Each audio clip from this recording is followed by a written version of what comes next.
Selamat malam, salam sejahtera bagi kita sekalian, seluruh jemaat Gemim Saitun Karombasan Rano Tanak Weru dari kolom 1 sampai dengan kolom 22. Marilah kita mempersiapkan diri untuk beribadah bersama-sama dalam peribadatan kolom hari Kamis tanggal 26 November 2020.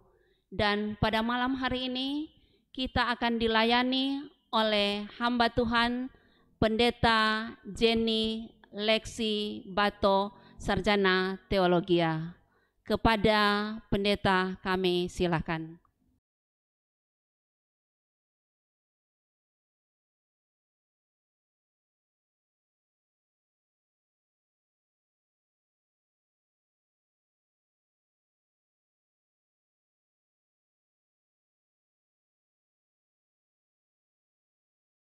Jemaat Maha Tuhan, marilah kita menghadap Tuhan dalam ibadat ini. Kita mulai dengan berdiri, NNBT nomor 4, naikkan doa pada Allah, kita lakukan bersama.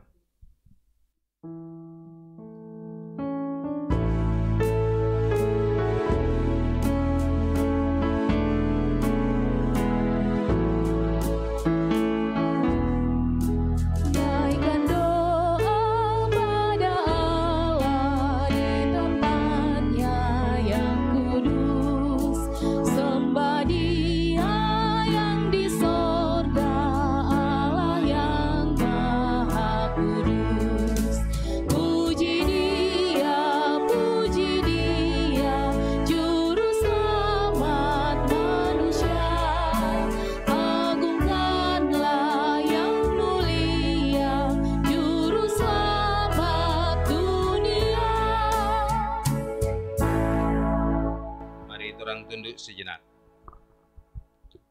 Pertolongan kepada kita adalah dalam nama Tuhan yang menjadikan langit dan bumi, yang tetap setia untuk selama-lamanya dan tidak meninggalkan perbuatan tangannya. Amin. Kasih karunia dan damai sejahtera dari Allah Bapa kita dan dari Tuhan Yesus Kristus menyertai saudara-saudara. Kita dibimbing dengan Roma 14 ayat 17. Sebab kerajaan Allah bukan soal makanan dan minuman, tetapi soal kebenaran, damai sejahtera dan sukacita oleh Roh Kudus. Karena kasih-Nya pada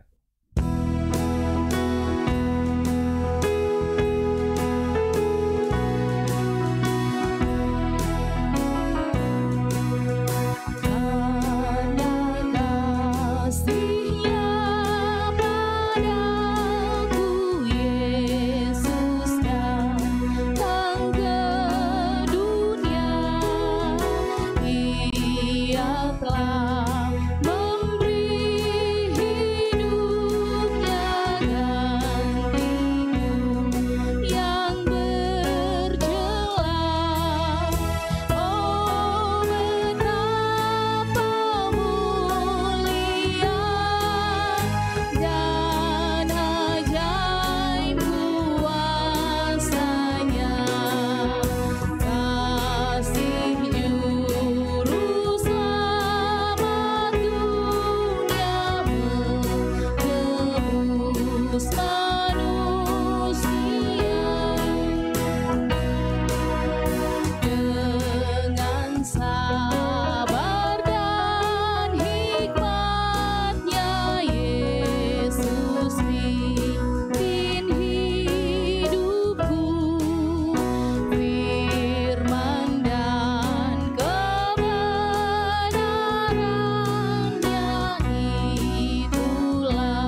kita sekalian diundang duduk. Marilah kita merendahkan diri di hadapan Tuhan Allah kita dan mengaku dosa kita kepadanya. Kita berdoa. Bapa yang Maha Murah, dengan kemurahan-Mu kami boleh sampai hari ini dan hidup bersama dengan pandemi di kota kami, Kota Manado, di kelurahan kami Karombasan Ranotanakweru, Jemaat Zaitun, dan semuanya itu kami percaya bahwa tangan Tuhan yang kuat menghalau dari hadapan kami COVID-19. Bahkan semua hal-hal yang berbahaya dalam hidup kami.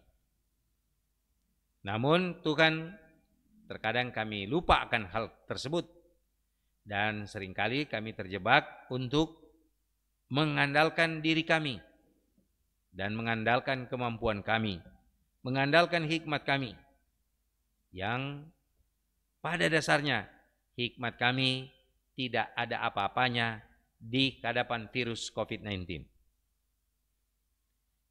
Karena itu kami mohon kemurahan kasih-Mu menerima kami, jamaat-Mu, Zaitun, kolom-kolom yang ada dari kolom 1 sampai kolom 22. Kami berdoa demi Kristus Yesus, Juru Selamat yang hidup. Amin. Mari kita sambut dengan melakukan bersama, Oh Tuhan yang Maha Kuasa.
Jemaat Tuhan, sebelum orang mendengar firman Tuhan dan pembacanya, mari berdoa. Tuhan, kami sangat bangga atas karya-Mu dalam hidup kami. Dan karena itu kami tetap meyakini bahwa Engkaulah yang akan menuntun kami ke depan memasuki bulan Natal dan mempersiapkan diri memasuki tahun baru. Tuntunan-Mu itu kami senantiasa harapkan dari firman-Mu. Karena itu berkenan atasnya sehingga kami boleh berjalan di jalan-Mu dan kebahagiaan yang Kau sediakan menanti kami sekalian. Berkenan kiranya atas doa ini kami bawa dalam nama-Mu Tuhan Yesus, Juru Selamat kami yang hidup. Amin.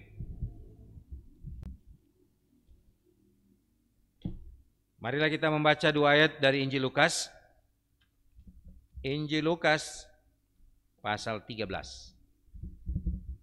Ayat 23 dan 24 bagi kita sekalian. Injil Lukas pasal 13 ayat 23 dan 24. Saya memilih pembacaan itu. 2 ayat bagi kita. Kalau saya membacanya begini, untuk memahami bagian ini. Ayat 23. Dan ada seorang yang berkata kepadanya, Tuhan, sedikit sajakah orang yang diselamatkan? Jawab Yesus kepada orang-orang di situ, berjuanglah untuk masuk melalui pintu yang sesak itu. Sebab aku berkata kepadamu, banyak orang akan berusaha untuk masuk, tetapi tidak akan dapat. Itulah pembacaan kita. Yang sungguh-sungguh berbahagia ialah mereka yang mendengar firman, yang memeliharanya dan melakukannya dalam hidupnya. Amin. Saudara-saudaraku yang dikasihi Tuhan, Injil Lukas ini ditulis oleh Theophilus, yang ditulis oleh Lukas untuk disampaikan kepada Theophilus. Maksudnya seperti itu. Kalau kita membaca Lukas pasal 1 ayat 1, Theophilus yang mulia, itu teman Lukas. Pada waktu mereka menjadi mahasiswa di Akademia Makedonia. Ya. Akademia Makedonia. Dan Theophilus ini adalah seorang yang mengambil jurusan bidang ketatanegaraan, dan Lukas mengambil jurusan ketabiban. Karena itu Lukas ini sering disebut dengan seorang tabib atau dokter. Dulu belum dikenal istilah dokter. Dulu dikenal istilah tabib. Untuk apa Lukas menulis kepada Theophilus? Agar supaya Theophilus tahu persis apa yang sudah dia dengar dari orang-orang lain. Dia mendengar Injil, tapi dia masih ragu-ragu dan bertanya, siapa itu Yesus? Sehingga Lukas menulis yang kita baca ini. Ada 2 hal yang hendak disampaikan bagi kita tentang apa yang dia sampaikan kepada Lukas di tahun antara 65-70 Masehi. Dan konteks yang dia sampaikan kepada Lukas itu di tahun 65-70 disampaikan oleh Lukas kepada Theophilus, itu dia kutip dari masa pelayanan Yesus di tahun 28 Masehi. Jadi ada yang bertanya seperti itu, dan Lukas yang bertanya seperti ayat 22 tadi. Theophilus bertanya dan Lukas menjawab bukan banyak atau sedikit, tapi dia mengambil cerita ini untuk disampaikan kepada Theophilus sebagai kesaksian. Pertama, pertanyaannya, sedikit sajakah orang yang diselamatkan? Kenapa? Konteks di zaman Yesus memanggil orang-orang Yahudi untuk selamat, yaitu konteks Yesus di tahun 28 Masehi. Ada yang menolak karena tidak percaya. Orang bilang, masa dia itu juru selamat? Masa dia itu Mesias? Gitu. Bukankah dia anak Yusuf? Anak seorang tukang kayu. Itu alasan mereka, orang-orang yang tidak menerima. Tapi juga ada yang mengikuti namun belum percaya. Jadi orang iko di mana Yesus pergi, orang dengar pengajarannya, tetapi mereka masih belum yakin bahwa dialah Mesias. Dialah juru selamat.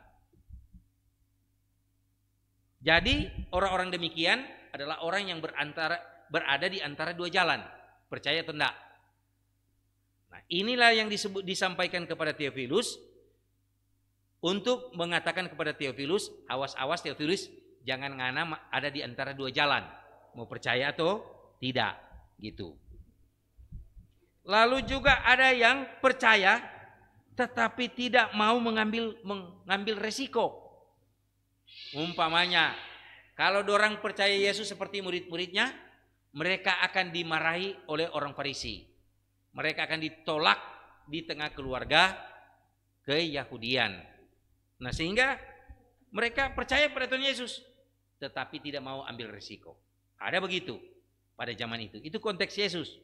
Dan ini konteks ini dikenakan kepada Theophilus. So, dengar Tuhan Yesus, so mulai percaya, marne mau ambil risiko. Karena apa? Karena dia seorang pembesar Romawi.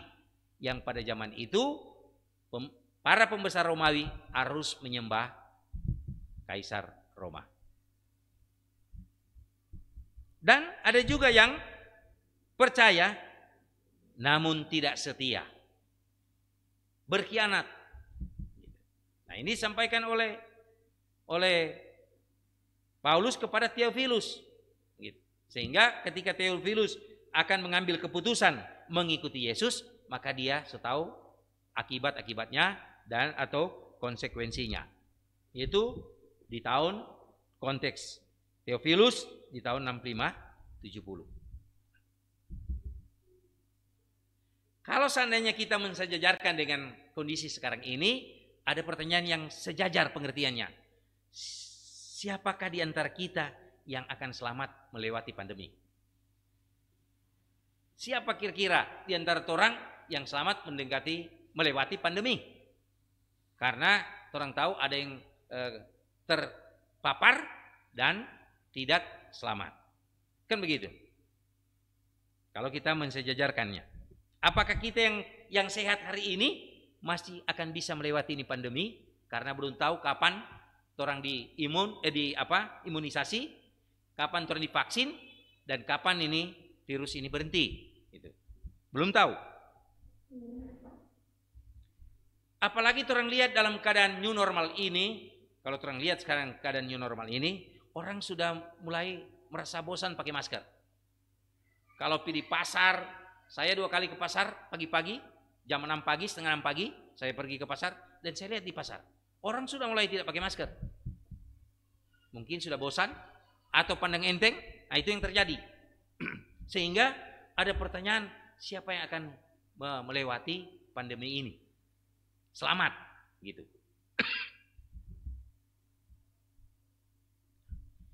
Ada juga di masa sekarang ini orang membuat acara dan melewati protokol kesehatan. Jadi ketika so rame-rame, so nyanda pakai masker, so menyanyi-menyanyi dan seterusnya, so babaku sedu. Jadi banyak sekali itu droplet yang bertaburan di udara. Yang mungkin di antara droplet itu ada membawa virus corona. Nah, saudara-saudaraku yang dikasih itu kan, kira-kira dengan kondisi seperti ini, siapakah di antara kita boleh melewati pandemi ini? Nah, seperti itu zaman Theophilus, zaman Lukas, zaman Yesus. Siapa yang boleh masuk ke dalam kerajaan surga? Itu pertanyaan yang hampir punya kesejajaran. Karena itu saudara-saudaraku yang dikasihi Tuhan, kalau seandainya kita akan menjawab, maka penjawabannya ada pada ayat yang berikut. Ayat ke-24. Yesus memberi jawaban terbuka, yaitu berjuang. Berjuang untuk memasuki pintu yang sempit. Jadi, apa perjuangan kita sekarang ini untuk bisa melewati pandemi? Orang jangan terpengaruh dengan mereka yang tidak pakai masker. Orang kalau pergi ke tempat kerumunan orang harus pakai masker. Supaya orang boleh melewati ini pandemi dan orang boleh selamat. Berjuang masuk ke melewati jalan yang sempit artinya pada masa itu orang kalau memilih Kristus, percaya kepada Kristus, dia akan disingkirkan. dia akan diasingkan. Dia tidak diterima dalam komunitas seperti sekarang ini. Jadi kalau kita kena COVID, orang akan menuduh kita kena tulah. Ya, ada orang berdekat situ. Semua takut. Siapa mimpi berdekat? Nah, karena itu saudara-saudaraku yang dikasih itu kan, yang disebut berjuang oleh Yesus artinya kita sedang menghadapi tantangan. Theophilus sedang menghadapi tantangan. Jemaat orang percaya mula-mula di zaman Yesus sedang menghadapi tantangan, yaitu agama Yahudi. Itu. Nah, karena itu saudara-saudara, untuk bisa berjuang ada dua hal yang perlu ada pada kita. Pertama, tekad. Sebab kalau tekad, coba lihat ya orang lihat, kalau orang anjing gila dusu, biar pagar secara akal budinya bisa orang lompati, orang bisa melompat di pagar itu. Karena apa? Karena ada satu yang ada padanya, yaitu tekad untuk melakukannya. Karena dengan demikian dia bisa selamat. Perlu tekad. Sebab tekad ini yang membuat kita kuat untuk bertahan mengikuti protokol. Kita kuat untuk bertahan, untuk senantiasa setia pada Tuhan. Cuma tekad ini yang akan mendukung kita. Hal yang kedua, kalau berjuang, maka kita rela berkorban. Kita rela meninggalkan suasana kita yang enak. Begitu. Bagaimana kita rela? Kalau orang pakai masker kan tidak enak. Mau enak bagaimana? Baku dapat yang siapapun, semuanya baku kenal. Yang suasana kalau pesta pakai masker jangan sedap. Nah itu. Nah, perlu pada kita yang disebut berjuang itu perlu pengorbanan. Kita mesti korbankan hal-hal yang membuat kita nyaman. Kita akan berada pada posisi yang tidak nyaman. Kalau ingin maju dan kalau ingin selamat, perlu mengorbankan apa yang membuat kita nyaman. Bukankah itu yang hendak disampaikan bagian ini? Sebab berjuang penuh konsekuensi. Kalau Anda suka menerima konsekuensi, jangan berjuang demi keselamatan hidup kita. Amin. Jemaat matukan, mari orang membawa persembahan jika orang bersedia. Sungguh lembut Tuhan Yesus memanggil, kita akan lakukan bersama.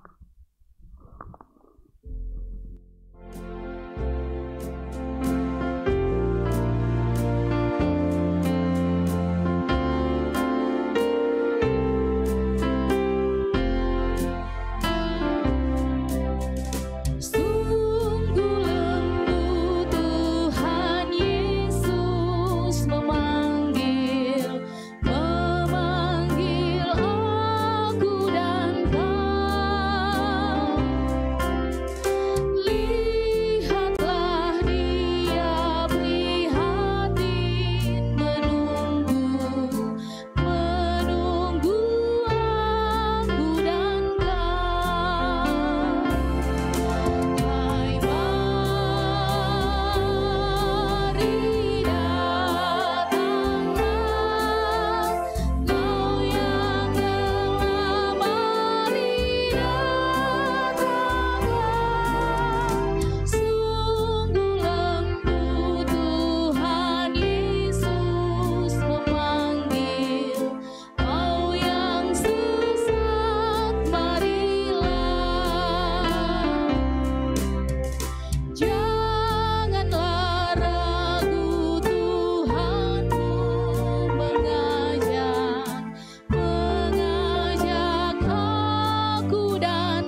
Jemaat Tuhan, marilah kita mempersiapkan hati dan pikiran kita untuk menghadap Tuhan dalam doa.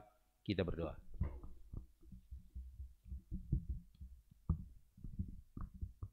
Dengan kesempatan yang Kau beri Bapa untuk mendengar firman, kami sudah diingatkan dan kami sudah dituntun oleh-Mu agar kami boleh melewati masa pandemi ini dengan selamat.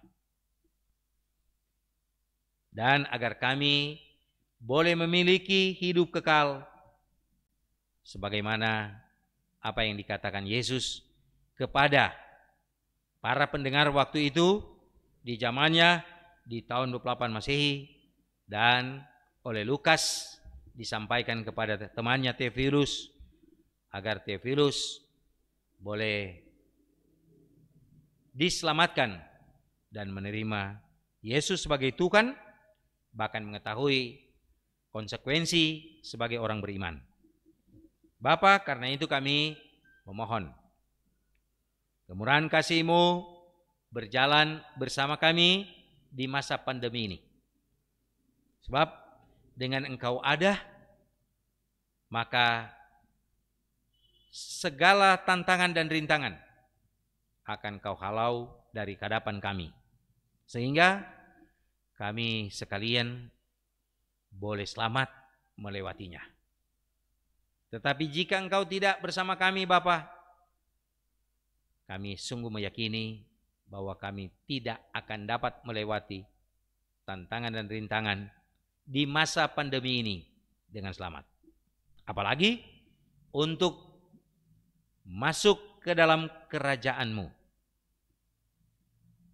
Kami juga memohon berkenan Tuhan memberkati kami lewat pekerjaan kami masing-masing, lewat talenta yang Tuhan sudah anugerahkan dalam hidup kami. Apakah dia pegawai negeri, apakah dia pengusaha, apakah dia pejabat publik, apakah dia sopir, tukang, atau pekerjaan-pekerjaan lainnya yang memang Tuhan bagikan bagi kami semua, agar kami saling membutuhkan dan agar kami saling mendukung, agar kami saling membantu untuk dapat hidup. Sebab jika kami memiliki satu pekerjaan saja, jemaat-Mu ini, niscaya pekerjaan yang lain tidak dapat dikerjakan, yang sungguh-sungguh memang dibutuhkan. Bapa yang Maha Baik, kembalikanlah kiranya ekonomi keluarga kami yang melorot jauh karena pandemi, dampak dari pandemi.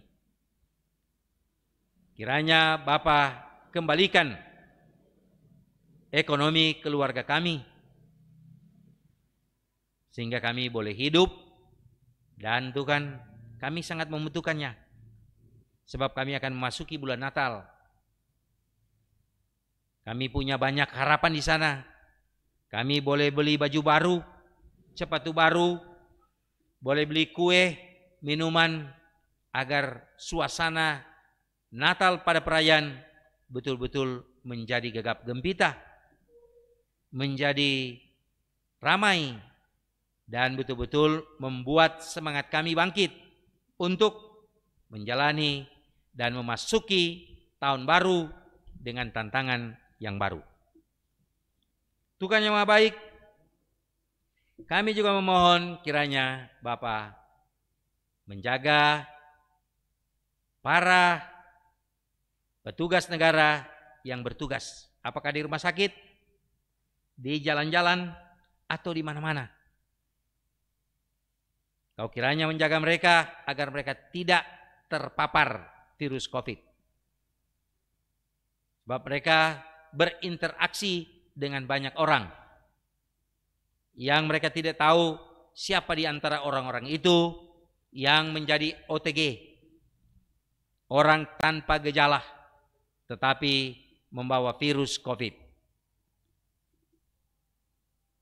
Tuhan, kalau Kau menjaga mereka semua, niscaya mereka yang sudah berjuang, memberi hidup mereka untuk menolong orang lain, mereka juga terselamatkan.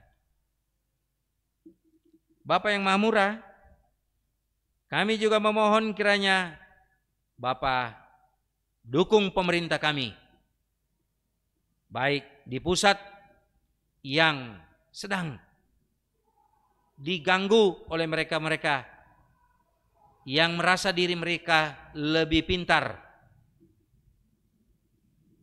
yang merasa diri mereka lebih mampu, lebih sempurna. Biarlah kiranya gangguan itu menjadi motivasi Bapa bagi pemerintah kami di pusat dengan Presiden Bapak Jokowi, bahkan di provinsi yaitu juga provinsi kami, dan di kabupaten kota Provinsi Sulawesi Utara ini, bahkan sampai di lingkungan kami, lingkungan Karombasan Rano Tanak Weru, sehingga dengan Engkau memberkati pemerintah kami, niscaya Tuhan mereka hidup sehat, kuat di masa pandemi, dan mereka akan dapat mengayomi kami sebagai warga masyarakat dan warga negara di negara kami yang kami banggakan ini, yang Kau beri pada kami untuk hidup, berbangsa, dan bernegara. Bapa, kami juga berdoa bagi mereka yang sakit dan lemah. Jangan biarkan imun mereka Tuhan rendah, sebab mereka pasti berada pada kondisi mudah terpapar COVID-19. Karena itu, kalau kiranya Bapa berkenan dengan kuasa-Mu, tolonglah mereka agar mereka sehat dan pulih kembali sebagaimana sedia kala. Kami juga berdoa, sekiranya di antara kami ada suami, ada istri, ada saudara yang bepergian atau akan bepergian di minggu yang akan berjalan ke depan, Tuhan jaga keselamatan mereka, Tuhan tilik mereka, Tuhan lindungi mereka, sehingga mereka pergi dan Tuhan bawa pulang mereka dengan selamat sejahtera ke rumah mereka, dalam persekutuan dengan kami di kolom yang ada di jamaat-Mu ini, Saitun Karo Weru. Kami juga berdoa untuk semua yang mengambil bagian malam ini. Tuhan berkati, perhitungkan semuanya, agar kiranya mereka boleh melihat bahwa Tuhan tidak pernah lupa, baik yang akan Tuhan berikan bagi mereka maupun yang akan Tuhan berikan bagi anak mantu dan cucu-cucu mereka. Termasuk di dalamnya tim multimedia yang selalu bersedia di tengah kesempatan untuk mewartakan berita sukacita yang mereka rekam malam ini. Kami bawa persembahan kami sebagai wujud rasa terima kasih kami kepadamu Tuhan. Dan kami bawa semua harapan kami yang kami percaya Tuhan tahu apa harapan kami pribadi lepas pribadi, keluarga lepas keluarga, ke dalam tangan Tuhan yang penuh kemurahan. Demi Kristus Yesus yang mengajar kami berdoa bersama, Bapa kami yang di surga, dikuduskanlah nama-Mu. Datanglah kerajaan-Mu, jadilah kehendak-Mu di bumi seperti di surga. Berikanlah kami pada hari ini makanan kami yang secukupnya, dan ampunilah kami akan segala kesalahan kami, seperti kami juga mengampuni orang yang bersalah pada kami. Janganlah bawa kami ke dalam pencobaan, tapi lepaskan kami daripada yang jahat. Karena Engkau yang punya kerajaan, kuasa dan kemuliaan sampai selama-lamanya. Amin. Mari orang tutup ibadat ini dengan berdiri, lagu penutup kita, Tabah dan Setiawan.